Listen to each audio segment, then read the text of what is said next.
يا أيها الذين آمنوا إن تنصروا الله ينصركم ويثبت أقدامكم.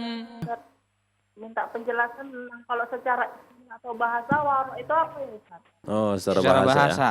Lagi Mama Rani? Itu aja. Ya Ustaz, syukran. Assalamualaikum.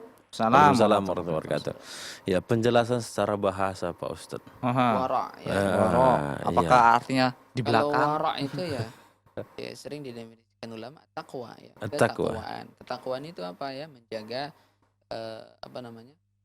Mengerjakan yang diperintahkan oleh Allah Subhanahu wa taala dan meninggalkan yang dilarang oleh Allah Subhanahu wa taala. Ada juga yang disebut dengan taharruj. Taharruj itu maksudnya apa? Berhati-hati.